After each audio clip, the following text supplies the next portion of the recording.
ஓம் சாந்தி. நாம பிரகாஷ்மணி தாதியினுடைய நெருக்கத்தில் இருந்த மற்ற தாதிகள், தீதிகள், மற்ற சீனியர் சிஸ்டர்ஸ் அண்ட் பிரதர்ஸ் அவங்களோட எக்ஸ்பீரியன்சஸ், அவர்களுடைய அனுபவங்களை நம்ம பார்த்துட்டு இருக்கோம். இதற்கு முன்பு நாம பிரகாஷ்மணி தாதியை பற்றி தாதி குல்ஜார் தாதி அவர்களுடைய அனுபவத்தை ஷேர் பண்ணியிருந்தாங்க. அதை நம்ம பார்த்துருந்தோம்.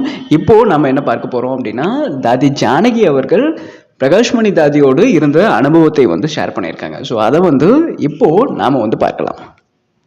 ஜானகி தாதி சொல்றாங்க, பிரகாஷ்மணி தாதியை அவங்களுக்கு சின்ன வயசுல இருந்தே தெரியுமாமா.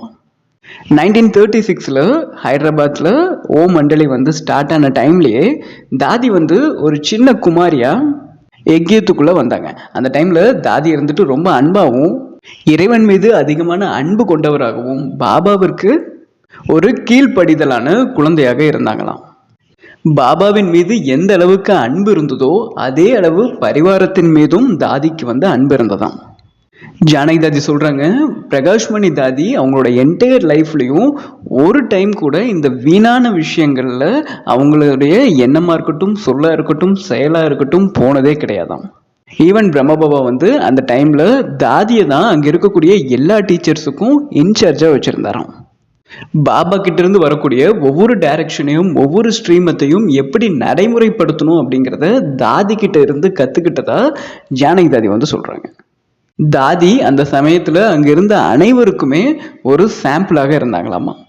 அங்க இருந்த எல்லா பிரதர்ஸ் அண்ட் சிஸ்டர்ஸுக்கும் மம்மா பாபா மேல எவ்வளவு அன்பு இருந்ததோ அதே மாதிரியான அன்பு தாதி மேலையும் இருந்ததாம்.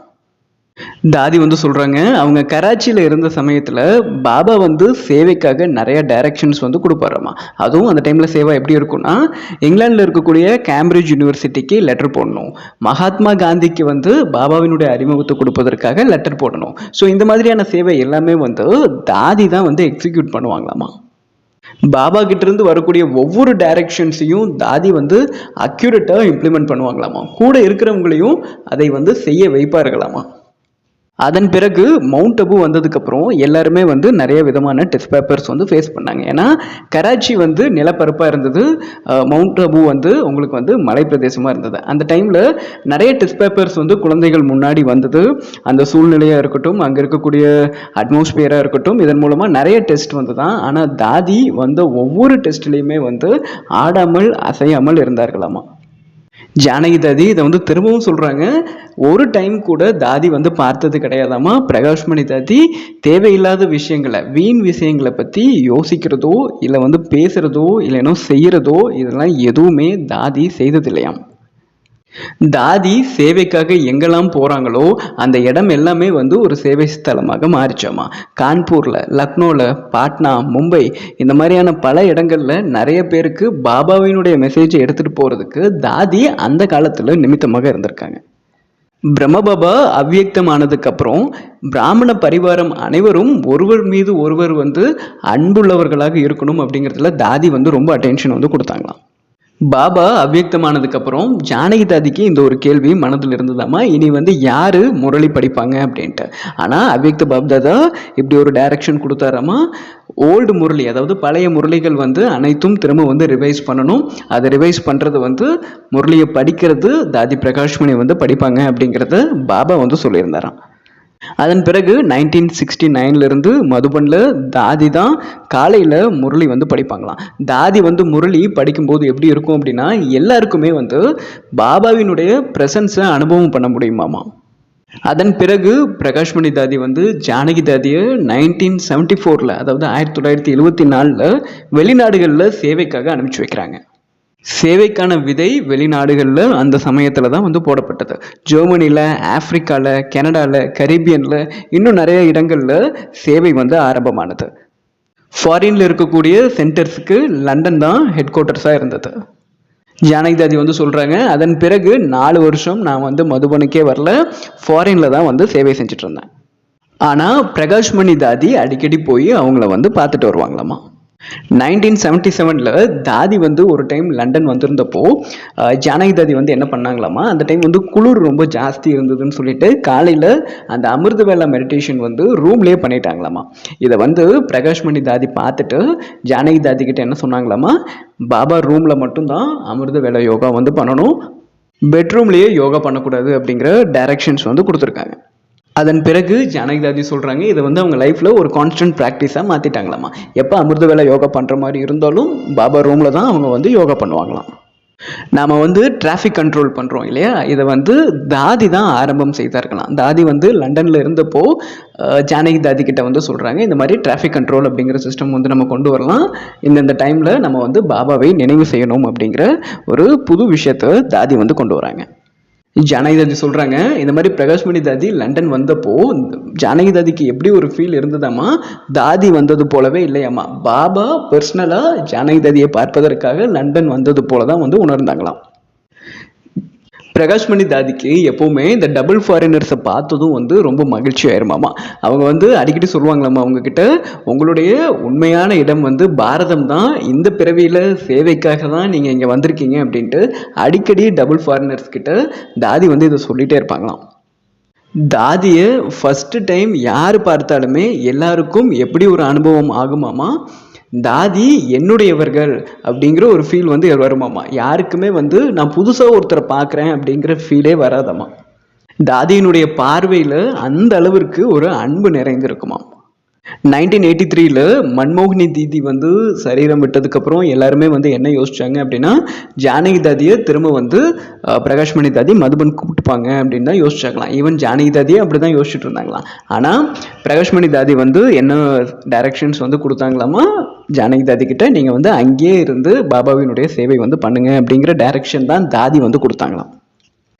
பிரகாஷ்மணி தாதிக்கு அந்த அளவுக்கு அந்த தலைமை தாங்கும் தன்மை இருந்ததாமா. அவங்க வந்து மதுபனில் இருக்கக்கூடிய எல்லா ரெஸ்பான்சிபிலிட்டிஸும் பார்த்துட்டும் கூட அவங்க உலக சேவைக்காக வெளிநாடுகளுக்கும் அந்த டைமில் வந்து அதிகமாக சென்றார்களாம்.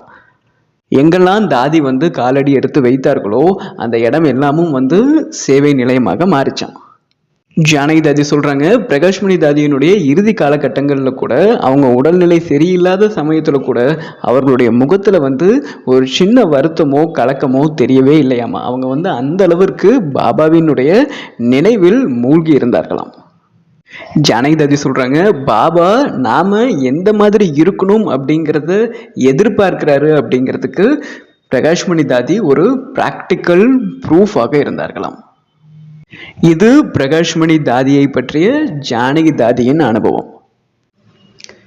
ஸோ இந்த இடத்துல தாதியினுடைய அனுபவத்தில் இருந்து நாம் என்னென்ன லெசன்ஸ் வந்து கற்றுக்கலாம்.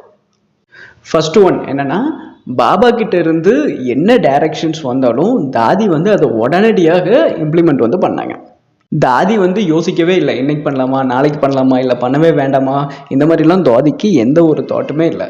பாபாட்டிருந்து டைரக்ஷன் வந்ததா தாதி வந்து அதை உடனே இம்ப்ளிமெண்ட் வந்து பண்ணாங்க. ஸோ இது வந்து ஒரு செல்ஃப் செக்கிங்கான பாயிண்ட். இப்போது நம்மளே கேட்டுக்கலாம், நாம் என்ன பண்ணிகிட்ருக்கோம். தினமும் முரளியில் பாபா கிட்ட இருந்து அவ்வளவு டைரக்ஷன்ஸ் வருது.